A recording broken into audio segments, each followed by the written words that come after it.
She's a conservative and I'm liberal, and yet we've been friends for almost 40 years. Everyone says you shouldn't discuss politics, religion, or money. And we say that's exactly what friends should be talking about. Join us as we tackle the conversations you're having in your head, but are too afraid to say out loud. Hello, Jolene. Hello, my friend. We thought it would be interesting last weekend with the Army Parade, celebrating the Army's 250th anniversary, if you will, and coinciding with the No Kings marches across the country. Jolene, did you participate or watch in either the Army Parade or a No Kings march? No and no. Okay. I watched it twice. The White House posts on YouTube, and it was the 3-hour and 11-minute parade. And I watched it twice, but fast forwarding it because I was like, oh it's my gosh. Right. But I wanted to see, like, what is this thing? And even trying to prepare for this was honestly really hard. I don't know how you felt about it, but I was like, I can't get really good information on either side. I was trying to figure out how much money was actually spent on the parade, because I'd gotten over and over again 100 million, and I think it was 45 million, which is still a lot of money, and especially in a time when we are trying to not spend money with our deficit. So that was really... Completely agree. Do you agree with that? Yeah. Yeah, and I think 45 million is the number I saw. Yeah, and that's interesting. The other thing that I learned was that I think Trump wanted to do something like this in his first term. Mm-hmm. And then it was poo-pooed, basically, because they were like, the logistics, and it's going to be too expensive. No way. Yeah. And so it didn't happen. And then, I don't know if you heard this, that the Army was working on something.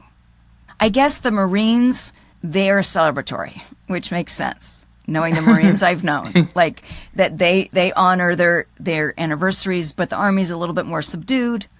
And the Army's like, no, this is something we need to work on and celebrate. And then Trump and his team were like, all of a sudden like it was hard push in April. And all of a sudden it was on.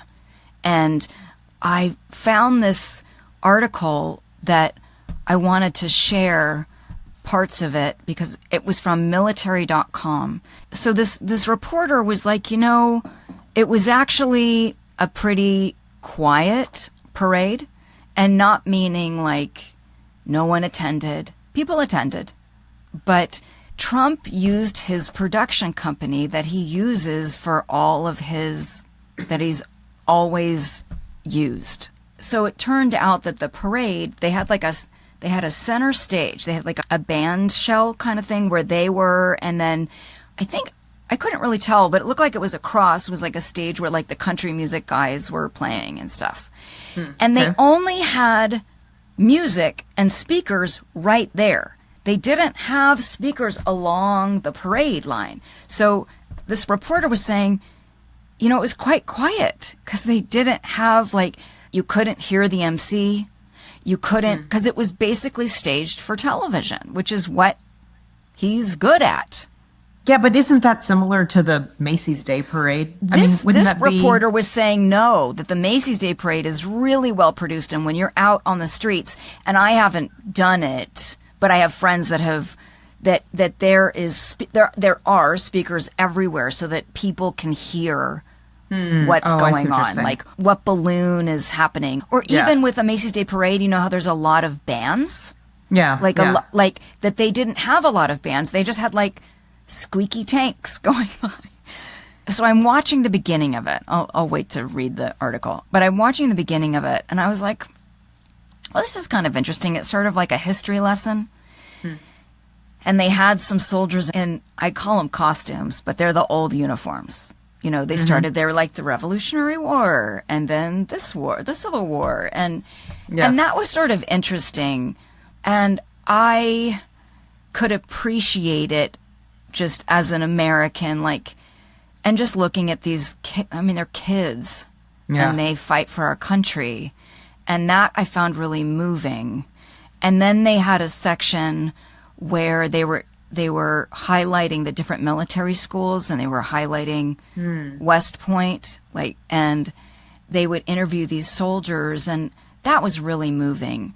But then in every single film, because it was also this sort of very well produced infomercial for the Army, why you would join and all the things.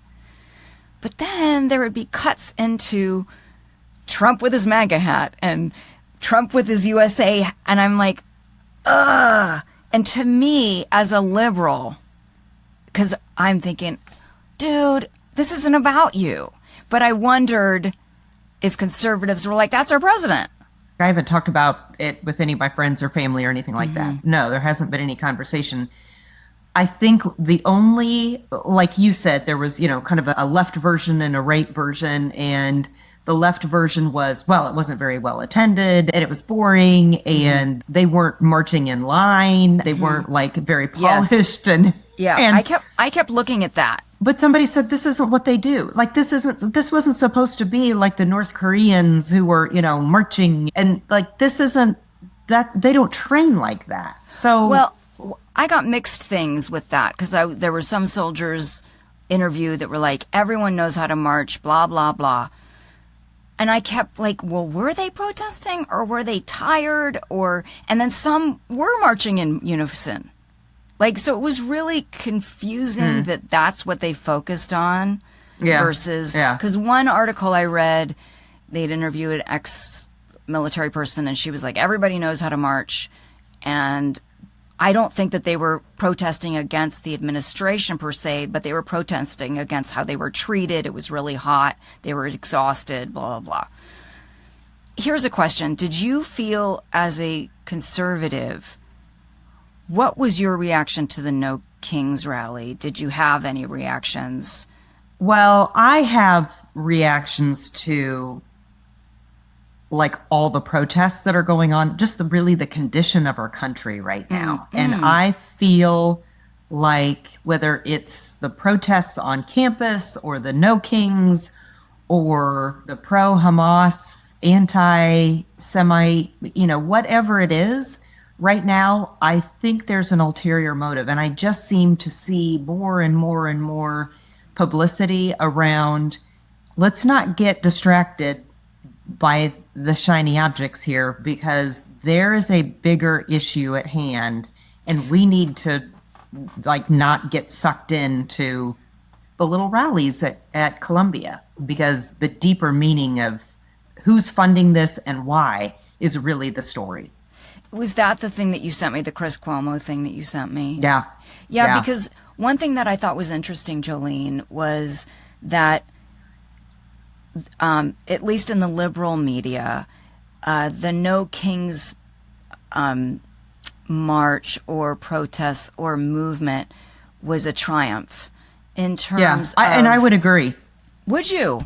And I think, I got most of this from the Tangle, but, it was organized and here was the purpose and here's where we're going to meet and this is what we're going to do. And everything was smooth and organized and well executed until it became nighttime and the agitators came out, and that's when things, went awry. Well, it's funny, but nothing major. Yeah, and I thought in terms of the No Kings, it's the Indivisible group that organized it, and it seemed remarkably, except for the tragedy in Salt Lake City, of all places, peaceful. Considering I read that there were 820 locations over all 50 states. Yeah. And they estimate that it was between 4 and 6 million. The organized part of No Kings was done, I think, by around 4 or 5 o'clock. You are right when it comes to there is a turn. Something happens. In LA, it happened. In Portland, it happened. So you sent you sent this clip from News Nation, and Chris Cuomo was on, and he was suggesting that something more nefarious was happening kind of once it starts to go dark. I mean, once the sun starts to set. So he spoke, yes, and he spoke specifically about CHIRLA. That CHIRLA is the Coalition for Human Immigrants' Rights. So it's a California group, but what he was saying is that there is evidence now that it is primarily being funded through other organizations, not directly, but through other directions by China. That it is China trying to fund these protests and upheaval and trying to disrupt the typical American way of life. And by doing that, then it's creating more issues between us and dividing us as a nation and blah, blah, blah.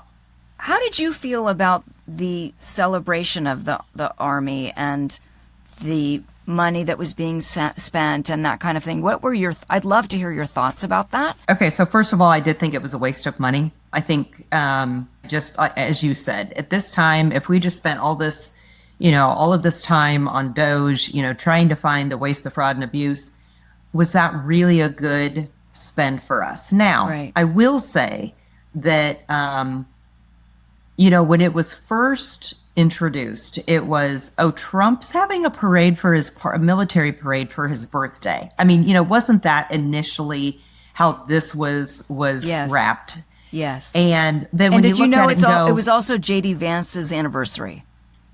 Oh, I did not know that. Yeah, because I watched his speech and he mentioned it. Okay. I was like, okay. But it was That's a also big Flag Day. It was Flag Day. June 14th is Flag Day as well. And it was my original due date with Bobby. And then she was actually born Bobby. on June 23rd. So there's that. So when you look at it from that context, that it was actually an event that was, I think, started in the Biden administration, that it's the 250th anniversary of the Army. We should celebrate it, blah, blah, blah. And then you're like, okay, well, he just kind of piggybacked on that. Great. Okay, so now we're having this parade. But, then he did it in the Trump fashion of, well, if you're going to do something, let's do it big. And so the one thing that I really liked about it was my friend Ellie brought this up to us. She was here last weekend. She was celebrating her 21st birthday. Oh. And she said, do you know, and her dad is ex-military. And she goes, did you know that all of the recruitment in each of the branches of government are up this year and are continuing to rise? Like the Army itself has already reached its 2025 goal for recruitment. Really? Yes. And so she goes, if you look at this parade from the lens of, let's put together the story, let's make it cool to be in the armed services again, as a tactic for, branding and all that. She goes, this was a really cool, okay, look at this parade. We're honoring our Army. We have so much to be proud of. And you too could be a part of the Army. And the fact that Trump then, gave the oath of office and all that. And you're like, okay, then that's cool. So that's my take on it. Because I listened to Isaac in Tangle, and he thought that Trump didn't make it about him. And I had to kind of disagree with that, only with yes, it really did highlight the soldiers, but there were too many completely unnecessary shots in the promotional films where he didn't need to be there. He didn't need to do the voiceover. I mean, I'm looking at it from a production value too, and thinking just let it be about them.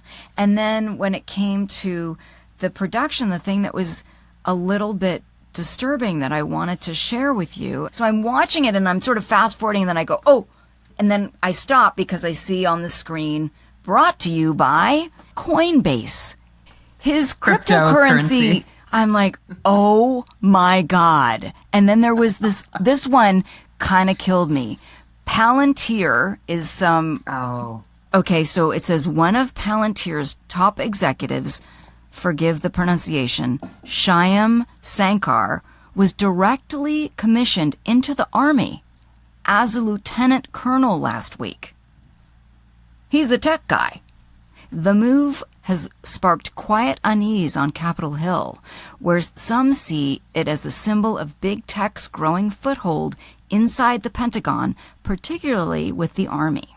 And then they said at the event, attendees were being handed Form energy drinks, a beverage that launched last week and is in collaboration between Anheuser-Busch and, wait for it, and UFC CEO Dana White. Trump frequently attends UFC fights. And then it says, so the producers of this event. At the helm is the executive producer, Ari, again, forgive the mispronunciation of your name, Abergel, help me out, I don't know, a former spokesperson for Melania Trump and former producer of Fox and Friends, the flagship morning show on Fox News. So everything was like sort of brought to you by Ficor. And that bummed me out and made me laugh and made me want to text you, because I just thought, wait, can't this be about the Army? Because I can even, Miss Liberal over here, can appreciate, hey, these human beings make enormous sacrifices for our country. And yeah, let's celebrate them. Let's celebrate them. Because I know that, and I was curious, Jolene, because I kept hearing also in the media that some conservatives were really pissed that no Kings happened, like it took away from the Army parade. And I looked at, but I'm a liberal, I looked at it as like, isn't this kind of cool that our country has freedom of speech and that we can do all of it? And it was on purpose. It was in reaction to. And I was sort of surprised that you were like, yeah, it was a success, the No Kings, until nighttime. Okay, let's go back, though, to the sponsorship, because yes, please. I know that seems like such a weird thing, but then you could also say, well, they were help deferring costs. I mean, so Ficor was, had to give $1 million to be able to be the sponsor. And so it helped defray the costs of this event. So from a business perspective, that was probably a good spend. I don't know. Okay, so let's go back then to the No Kings. The intent was to do it against Trump, but what in essence you were doing was doing it against the Army, which is unfortunate because the Army is still going to fight to defend you. But the irony, Jolene, is that the No Kings marches were during the day, and the Army parade was at night, so people could actually watch it. Could do both. You could do both. I mean, here's the thing.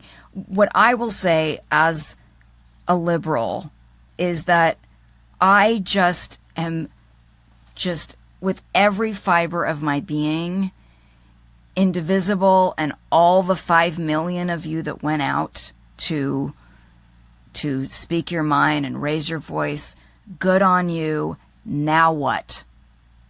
Like, just now what? Because I am all for protesting, but demand change. Call your congresspeople, call your senators, run for office. It's all well and good, and I'm glad that some of the Democrats are finally waking up, but you got to do more than protest. I don't understand protesting. That's one of those things that I think liberals do it more than conservatives. I mean, I'm sure conservatives protest something, and I just don't understand the purpose of it. And you have told me before, it gives people a sense of community and that you agree with me and all that. I don't get, though, how it's effective, other than to fuel a fire, maybe. And maybe that is the intent. I don't know. It just seems like... I think our country is sort of based on protesting. I think it was born from protest, right? Right. So I think that's Boston Tea Party. That's, yeah. I mean, and part of me thinks it's incredible. And I actually recommend people, if you've never been to a protest, if there's something that you believe in, it kind of gets a bad rap because there's been so much violence, but it's not, it can be really life affirming, honestly. You're just sort of with your fellow neighbor and you're connecting but you know, there's been obviously January 6th was a protest and that got violent. The anti-ICE stuff that I think is what you're talking about, where you're thinking, hey, something nefarious is happening here, that's getting violent. Like, I would almost say, are those protests? Are those something else? Well, that's a great question. But okay, but just answer this. Why? Yes.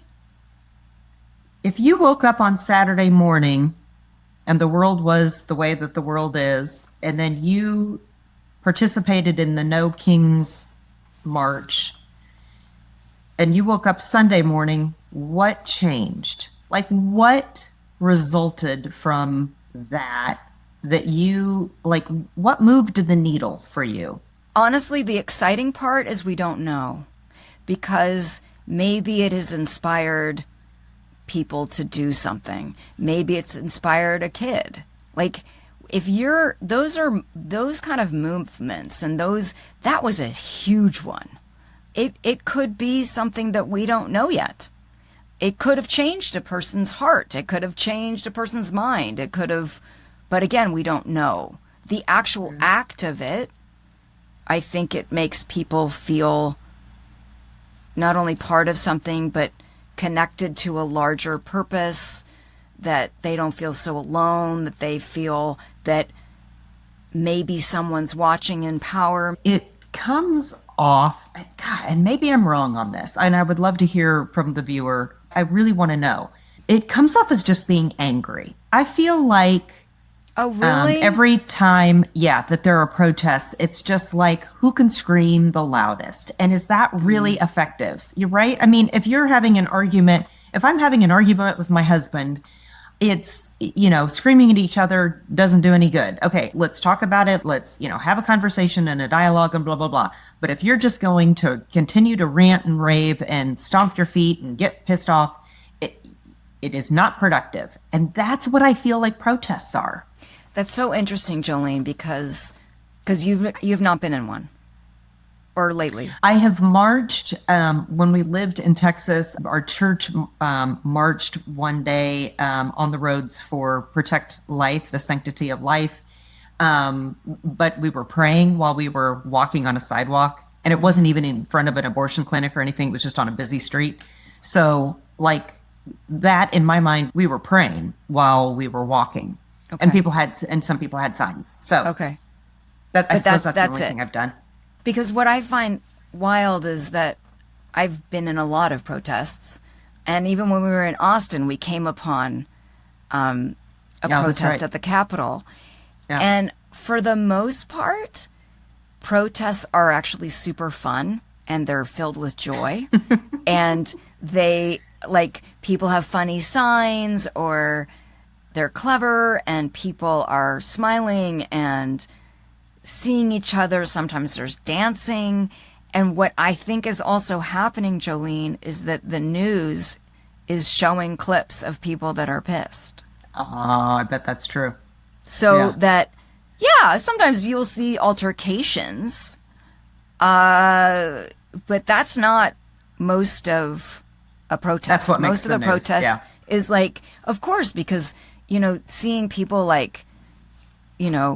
coming together and being happy doesn't really make the news.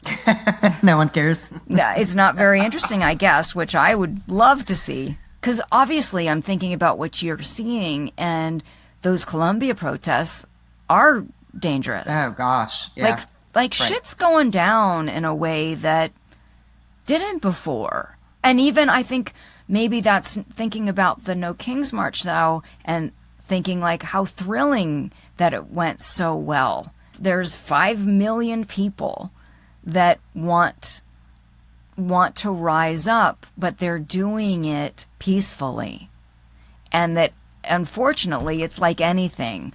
The bad actors in any movement are the ones that ruin it for everyone. Yeah. Right? And that's a shame. But I see where you could see that, where you'd be like, I don't understand the point.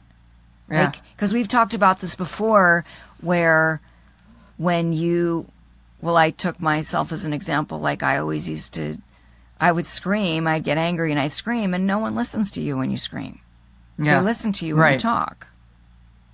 Like, when you are thoughtful and considered and listen, then someone can hear you, possibly.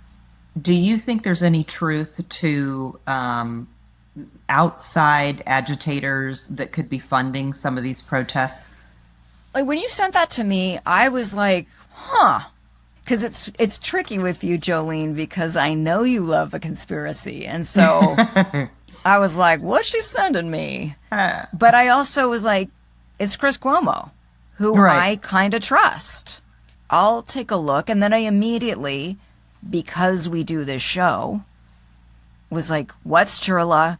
How do I find this out? Instead of just immediately believing it. And I couldn't find much information. I found Churla. I found the website. Yeah. It was like, do you believe in immigrants' rights and donate? And I'm like, where's the, and of course, if it is true, if China is funding these basically just anti-American, anti-anything, let's stir up let's create danger and violence. That seems, I don't know. I mean, scary. Yes. Yeah. Because what do we do? And we've talked about this. I feel like I'm a broken record here, but the more we do this show together, Jolene, what I can't believe is the jig is up, y'all. It's not about you and me, Jolene. It's not about conservative and liberal. Like, there is something so much bigger happening. Don't be mad at your fellow conservative or fellow liberal. Be mad at the system. This is big. And the fact that we're not actually going, oh my God, it makes sense. Like that we're pawns. Yeah. I have a good for the soul. I've talked about her to you before, Nicole Wallace. She was George W. Bush's communications director. But she's a conservative, and she's a Republican, and I think you'd really dig her. And she has a new podcast, and her new podcast is called The Best People with Nicole, 2 L's, and this was from June 9th, and she was interviewing Kara Swisher, who we've talked about before. She is a tech reporter. She knows all the tech bros quite well, and this particular episode is called Musk and the Megalomaniacs in Charge. And I think you'll really find it fascinating, Jolene, and listener and viewer, I think you will too. She just is sort of no BS, and she tells it like it is. And Nicole is a great interviewer. I think, Jolene, you're going to love Nicole, period, because she has a lot of similar ideologies, I think, as you do. And she's very smart and very clear-minded, and now she has this cool new podcast where she interviews people she likes. So that's my good for the soul. Very cool. Mm-hmm. I love it. One of the things that I like is, and I know you don't watch local news, or you don't watch network news. Yeah. But now Tom Yamas has taken over for NBC. The NBC Nightly News took over for Lester Holt. And anyway, and so he just started, and so I've wanted to watch him for the last couple of nights. But it's interesting because one of the last things that he does, one of his last segments is, and now for the good news. And so he does something good every night, and I love that. Like, of all the crap that you have to get through, it's kind of a neat segment. Yeah, we need more good news. Yeah. Do you have a would you rather? Yes. Because Patsy, my middle daughter, she goes, "Can I give you some?" And I go, "Yeah." And so she gave me some really good ones. Okay. I'm surprised, listener and viewer. We are always open to would you rathers. You can write us at on our website at we'vegottatalk.com. You can DM us on the Instagram at We've Got to Talk. If you have any fun would you rathers, We're down. Okay, here it is. Are you ready? I'm ready. Would you rather know when you're going to die or how you're going to die? Isn't that a good one? Oh, Patsy, I thought I liked you. I know. Ugh. Isn't that a good one? It's a great one, and I don't want to pick because I think I have an over obsession with my mortality. I really do. Not just my mortality, but everyone's mortality. Okay. All right. And very aware. And I think we've mentioned it on other episodes that like, I know that I'm incredibly sentimental, and it is also because I really don't know how long I have or you have, and it really means something to me. So the question was when or how? Yes. How? Really? Yeah. Because how, in my little brain, I would think, well, maybe there's a way I can prevent it or be mindful but when it's a when, I think I would be obsessed with that. Yeah. But doesn't that give you time? I mean, then you're like, okay, well, if it's next week, I better get some crap done. Or if you know it's at 99, you're like, okay, well, I'm just going to keep doing what I do. I mean, like that. Whereas if you know how, like if you're going to die because you're going to choke on a piece of steak, like you're not going to eat steak for the rest of your life. Literally. Okay. Right? Okay. And how sad would that be to not eat another piece of steak? Again, my darling, it's always with food with you. That's so true. That is so true. That is so true. Yeah, because I feel, and again, yeah, there's some days I'm like, man, I kind of wasted that day. But for the most part, I really try every day, like, okay, what's my day like today? You know, I want to live it. And so I already do that. Okay. So yeah, I think how. Okay. All right. Okay. All right. Would you rather spend a year at war or a year in prison? Wait, am I fighting in the war or is just the world in a war? I took it as that you're in the war. Oh, that I'm fighting the war? Or a year in prison. I think the patriotic part of me says I would probably want to fight in the war because then I feel like I've got some control, like I'm doing something, I'm helping my country. But there have been times that I've really considered like how much I could get done if I was in prison. Like I could read, I could get in shape, I wouldn't snack. I mean, like there seems to be some. You are so bananas. I love you, but wow. I wouldn't Think how snack. much reading you could do. I wouldn't snack again. I wouldn't snack? Because you can't have any snacks, I don't think. You can have snacks. Actually, yes, you can. You can have snacks. We've tried to get dibble dough. And there's lots of work around in jail. Okay, I'm going to go to the war. And I mean, let's be honest, they're not going to put me on the front line. I've got too good a hair. Just as a distraction, you're going to be like with my dibble dough, like, hey, y'all. Be like, what? You guys stop it. Let's just talk about it. Oh, my God. Here's some cookie dough. Now, come over here. Let's talk about this. Yes. Yes. We've got to talk. We've got to talk. We do have to talk. The prison thing, I was like, for me, it was a no-brainer. It was going to war, and not out of patriotism, but out of I want to be outside. See? Right? Because I've Don't tell me I'm warped.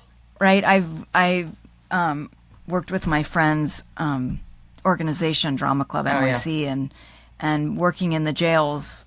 Like there's very little sunlight, and it's rough. And those are kids. Yeah, I was like, no, I'll be outside. Thank you. Please let us know what your thoughts are. Yes. We would love to hear your thoughts. You can comment on YouTube. You can write to us on our website. You can write to us on Instagram. Or you can send a carrier pigeon and we'll get it. That's true. Please press the thumbs up button on YouTube. Yes. We would appreciate that very much. Thank you for watching and listening. Thank you. All right. I'll talk to you soon, babe. Bye-bye. We've Got to Talk is produced across the world by the wildly talented, creative, and hilarious team at Bambi Media. Our theme song is Jump Jive Swing by Space Train Unlimited. Thank you so much for listening, and join us every week for another episode of We've Got to Talk.